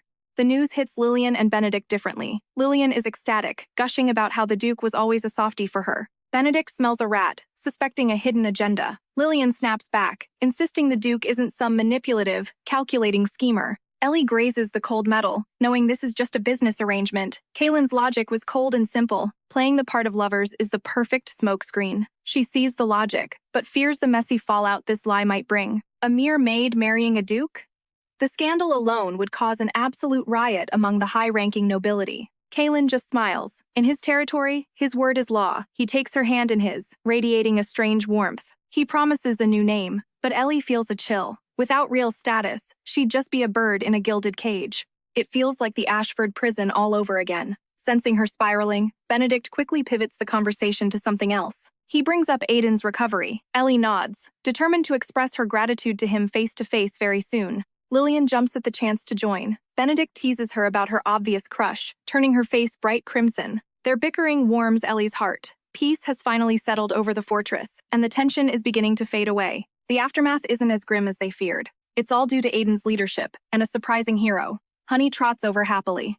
Ellie scoops the pup into her lap. Lillian frets over the dog's fate, but Ellie admits the Duke is still undecided. The truth is, Honey was her savior. The small pup had transformed into a towering, massive beast that day. That tangent-sized body crushed the tower and sent the monsters fleeing. Luckily, Honey is back to his adorable self now. Yet, there's no denying it. The blood of an aberrant monster flows through those very veins. By letting them stay, maybe Kaylin has finally accepted that even monsters can be allies in this cold world. The butler delivers a mysterious letter from the Ashford estate.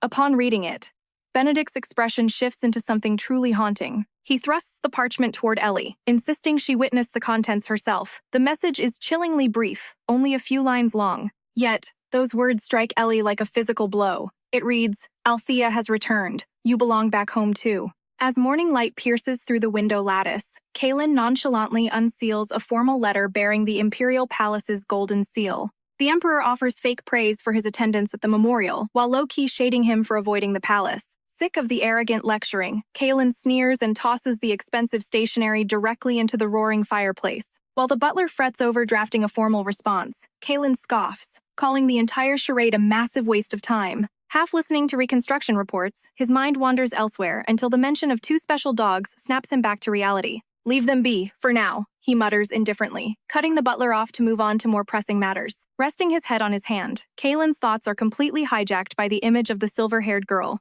2 weeks of total radio silence from her have him spiraling. Was he too aggressive? Did he put too much pressure on her? Or did Victor's betrayal leave her too traumatized to trust anyone? But then, he recalls her soft, gentle gaze that night. Maybe there is still hope. "Should I send her flowers?" he accidentally blurts out loud, breaking his cool exterior. The butler's stunned silence makes him dodge his gaze, and he awkwardly pretends to be hyper-focused on the boring reports. Meanwhile, over in Benedict's chambers, Ellie is drowning in guilt over the fresh injury marking Aiden's face. She bows low. Her voice cracks as she begs for forgiveness, admitting she was too obsessed with outrunning her own tragic destiny. She's only dragged down those who love her. From this moment on, she vows to be more guarded with her actions. Aiden offers a warm, forgiving smile, telling her to stop the self-blame. Lillian and Benedict finally breathe a sigh of relief. This wholesome moment is shattered when maids barge in, practically dragging an overwhelmed Ellie back to her private quarters. Stepping inside, Ellie freezes in shock. Her entire room has been transformed into a literal mountain of flowers and luxury gifts.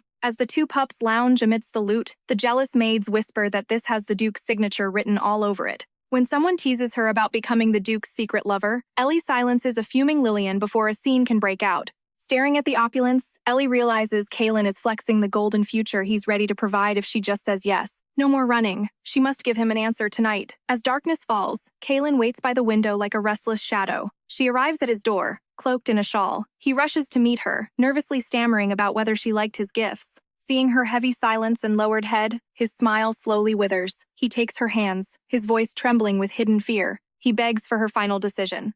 Ellie looks up, declaring her only true desire is to break free from this time loop. Until the real killer is found, she can't enjoy this luxury. Kaylin tries to argue, but she firmly cuts him off. She grips his hands and drops a bombshell request. She'll accept the proposal, but only if he abandons everything and leaves with her. She'll stay by his side as his fiancé anywhere in the world, as long as he promises to protect her forever.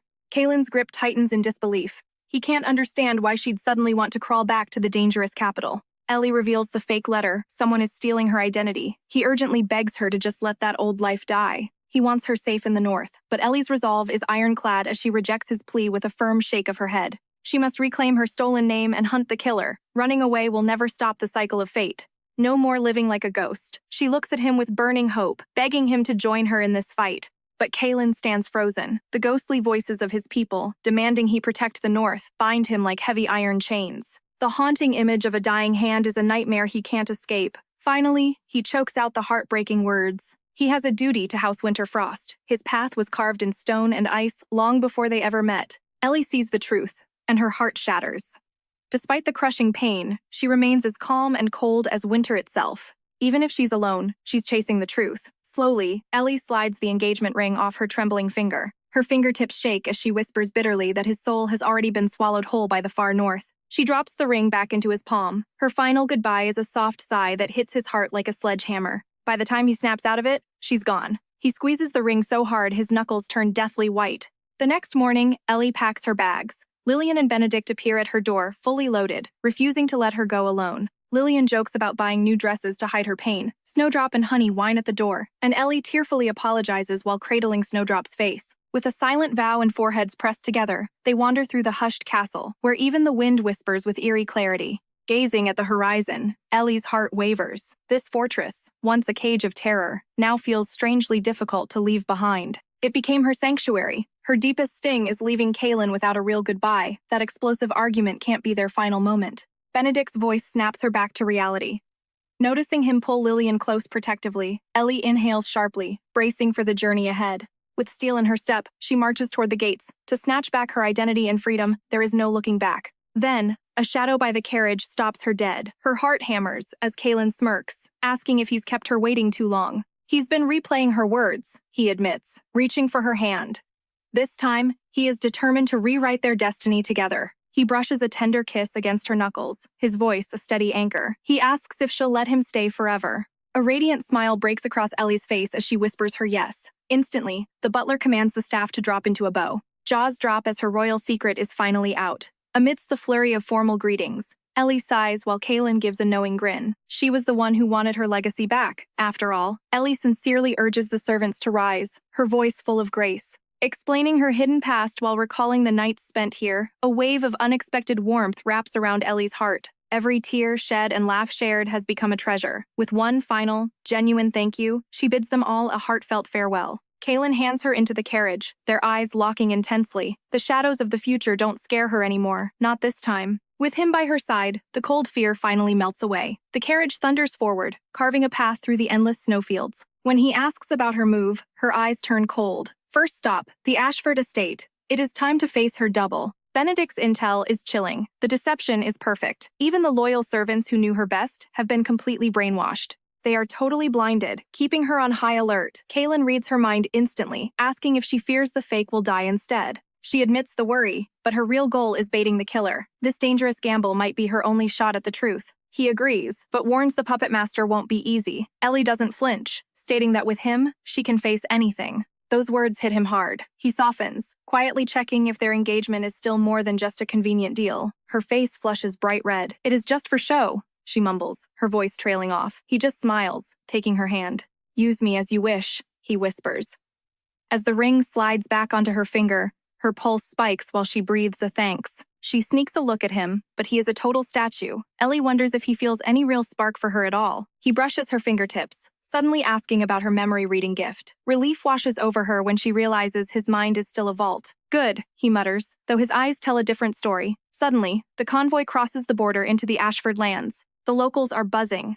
They have never seen a parade this massive or majestic, and the whispers are spreading like wildfire. Crowds gather as Kalen rides past like a god of war, his aura suffocating. But inside the carriage, the real game begins. Ellie is a ghost under her cloak, her signature silver hair tucked away. The plan is in motion. Stealth is her weapon. While he makes a flashy entrance at the palace to distract the masses, Ellie will slip back to the estate like a shadow. To unmask the lies, Benedict's carriage pulls up to the gates. The Ashford butler is already there, waiting like a hawk. Ellie and Lillian keep their heads down, blending into the background. Inside, the maids are still gossiping about the Duke's epic arrival. The butler bows, his eyes sharp and dissecting Benedict's presence. He remarks how surprising it is the Duke values him so highly. His gaze lingers on Ellie's hood, admiring her unique northern clothes. Benedict cuts the tension, demanding to see the young lady. The butler immediately leads the way, noting that the lady is currently enjoying her afternoon tea out in the courtyard. Beneath her heavy hood, Ellie's lungs feel tight. She takes one last shaky breath, bracing for the inevitable confrontation. Her hands are trembling, so she balls them into fists. This is it. She is finally meeting the girl who stole her life. The garden is drenched in spring light, but to Ellie, the Ashford estate feels like a tomb. The air is absolutely suffocating.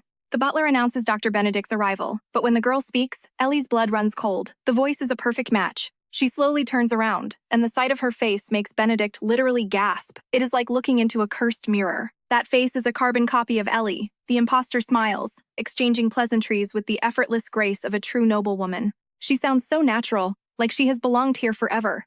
From behind her veil, Ellie watches her every move, searching for cracks. The detail is terrifying. The fake has perfectly copied everything from Ellie's signature hairstyle down to her exact choice of clothing. No wonder the world was tricked. She is a masterpiece of lies. Until Ellie spots a sapphire necklace she has never owned. The gem glitters on the fake's neck. Suddenly, a chillingly familiar voice echoes from right behind her, shattering the silence. Ellie freezes in shock as Count Ashford makes a stunning entrance. "Father!" The fraud chirps with fake joy. He looks right through Ellie, pulling the pretender into a warm, suffocating embrace. Ellie's heart shatters like glass, watching his affection. This hollow courtyard, once dead, is now a stage for lies. It is all a charade of happiness. When midnight strikes, Ellie slips into the imposter's room like a ghost. She stares down at the sleeping girl with ice in her veins. Her words drip with venom. The fraud bolts upright, paralyzed. Ellie throws back her hood, unveiling the face of a nightmare. Her voice cuts through the air like a razor. "Why try so hard to be me?" she demands, her eyes locking onto the necklace that never leaves the girl's throat. The answer is already clear. The fake girl clutches the jewel in terror, her eyes darting away to hide the truth. Ellie reaches out, touching her cheek to rip the memories straight from her mind. The secrets begin to flood in. A vision flashes, a brown-haired woman, a letter, and that cursed sapphire. Ellie gasps as the imposter's mask finally slips. Ellie's eyes widen in absolute horror. Seeing her chance, the fraud breaks away and sprints for the door, screaming. The mansion erupts into chaos as every light flickers on. The servants rush to witness the madness. The imposter collapses into the Count's arms, sobbing a web of lies. He shields the fake daughter from the intruder. "Who are you?" the Count bellows. Ellie can only laugh a hollow, broken sound that masks her agony. She steps forward, voice trembling. "I am the daughter you let die," she reveals. "The one you never once held." Seeing him protect a stranger triggers a lifetime of pain. She just wanted that warmth. Once. He always shunned her touch, terrified of his secrets being read. Now, that rejection burns like a fresh wound. "Is this fake what you truly wanted?" she sobs. The Count stands paralyzed as the fraud begins her frantic excuses. Her shrill lies fill the room. Ellie just smirks, noting the fraud does not even know the real version of her. With a violent snap, she rips the necklace away. The sapphire glitters as it arcs through the air before hitting the floor. The fraud grovels on the ground, but the magic is gone. Her stolen face melts away, revealing the truth. When Emma's real face appears, a tidal wave of fury and betrayal crashes over Ellie. The room is dead silent. Amidst the shock, Ellie is chillingly calm. "Arrest her," she commands the knights with ice in her tone. "Do you still doubt who I am?" she snaps. That is enough to send the soldiers scrambling into motion. The butler tries to lead the shaking Count away, but Ellie blocks their path. She wants every single truth revealed. In the grand hall, the air is thick enough to choke on. The estate's elites gather under Ellie's piercing gaze. Her voice is heavy with scorn. She cannot believe these loyal retainers were fooled by such a pathetic act. Heads drop in shame. "Tell me," she whispers coldly, "which of you helped her play this game?" The butler stammers out a frantic denial, his voice shaking with fear, but Ellie's gaze is a lie detector. "You know every one of my habits," she points out. "How could a man so sharp be so blind?" The butler crumbles under her pressure, finally admitting the truth he has been hiding in the shadows. He knew. He sensed the lie, but seeing the Count so happy made him choose the illusion over the reality. He told himself she had just changed after her brush with death, anything to keep the dream alive. Now, he realizes it was a disgusting insult to the true heir. He bows low, begging for a mercy he does not deserve. But Ellie only has one question. Was her father actually happy to have her back? The man who spent years pushing her away was overjoyed by a lie. She swallows the bitter lump in her throat. She grants them a temporary reprieve, but demands total silence. This secret stays within these walls. She brushes her hair back, a silent reminder that she can read their souls. No one dares to look away. Benedict arrives soon after, his face like stone as he delivers the medical verdict. It is worse than they thought. The Count did not reject her on purpose. He is drowning in a severe mental collapse, his mind rotting away. He cannot even tell what is real anymore. The butler gasps, thinking it was just grief from the accident. No, Benedict counters. This has been festering for years, hidden behind a mask of pride. Fighting back tears, Ellie makes the call. She will send her father to a facility for professional care. She ascends the grand staircase, her heels echoing like a war drum in the silent hall. The place she once fled is now hers to rule. Neither this estate nor fate will ever chain her again. Standing before her father's portrait, she squares her shoulders to face the retainers. With ice in her voice, she claims her birthright. She is officially the head of house. Simultaneously, in the imperial palace, the emperor's predatory gaze locks onto Kaelin. It's been years. Drip-feeding sarcasm into every word, the emperor scoffs that without his constant summons, this meeting wouldn't happen. He'd never see the duke face to face. Suddenly, Kaelin's sharp laughter echoes, catching the emperor off guard for a split second. He stares straight into the emperor's eyes. With chilling composure, he murmurs, "My deepest thanks, your majesty, for valuing me so immensely." From his high throne, Valdemar demands answers, interrogating the duke with freezing hostility. Why is he in the capital? The emperor barks a reprimand, calling it a reckless betrayal to desert his post. Kaelin remains unfazed, coolly stating the far north's steel defenses are more than ready for any threat. Smirking, he adds that if the emperor is so worried, he's free to send his own troops to the border. He then wonders aloud if pampered capital soldiers could even survive a single minute against the monstrous beasts. Swallowing his fury, the emperor asks when he'll leave. Kaelin's reply is a total curveball. It's not his decision. Under the emperor's confused stare, he drops a bombshell. A royal engagement is imminent. The ceremony is coming to the capital. Meanwhile, Ellie is busy drafting a high-stakes letter to Viscount Ravens. She reveals her identity and demands he finally honors his sworn promise to help her. Enclosed are the beast collar and pendant. She needs the Viscount's expertise to verify these mysterious magical relics. Her mission? Trace the original owner and uncover the dark link between these two items. She double-checks every word, bracing for the fallout. Suddenly, the butler steps in, breaking her focus. He wheels in a massive pile of documents. One look at that mountain of paperwork, and her head starts spinning. She's stunned. How did things get this messy? She demands to know why the paperwork reached such insane heights. The butler bows, apologizing. Chaos has ruled the estate ever since she vanished from the grounds. She remembers Benedict taking her father to the quiet countryside yesterday to recover in peace. Claiming the title of House Lord was effortless. To her surprise, the staff accepted her rule without question. It's bittersweet. Is it a relief they've moved on, or just heartbreaking how easily her father was forgotten? No time for tears. The weight of her family's future rests entirely on her shoulders now. Suddenly, a flashy, gold-trimmed invitation catches her eye amidst the drab stack of reports. It's the official engagement invite from Victor and Selena. Ellie tears it open, her eyes narrowing. How ironic. They haven't even canceled their previous vows. The butler watches her closely, his voice trembling slightly. "Are you going?" he asks. With zero emotion, she confirms she'll be attending the party personally. She reassures him, but the butler's worried she'll be triggered by seeing her ex-fiancé again. With a weary sigh, she closes the subject and dives headfirst into the sea of administrative duties. Night falls instantly. The butler gently suggests it's time to call it a day and sleep. Ignoring him, she grabs a candle. "Not yet. I have business to finish. Only 48 hours left." Her meeting with Kaelin is looming. Every second is precious. She descends into the dark, damp cellar. Emma's memories revealed a snake who used the Count's illness to plant a fake daughter. The estate is clean, meaning the puppeteer is an outsider. Is this the same person hunting her? It's a puzzle. Why did they force Emma to impersonate her just to play house with the Count? It feels like a trap. Every move seems meticulously designed to lure her out into the open. Sadly, Emma only used letters. She has zero clues about what the mastermind actually looks like. Shadows dance in the candlelight as she finally reaches Emma's cold, iron-barred prison cell. Emma flinches at the light, looking up in a daze. Ellie stares back with eyes like frozen daggers. The interrogation starts tonight. Ellie approaches the bars, her greeting a soft, dangerous whisper. It's only been months, she notes, but you've changed so much. I almost didn't know you, Emma. Silence follows. Finally, Ellie sighs. I know you're not a monster at heart, Emma. Not really. Across 100 lives, she watched servants betray her or just watch her bleed out. But Emma was different. She was the only one who cried for her. Emma, tell me, who threatened you? Or if her flaws were a weapon, Emma mutters under her breath. A high-born lady like you wouldn't get it. Bitterness poisons Emma's voice. I was never necessary.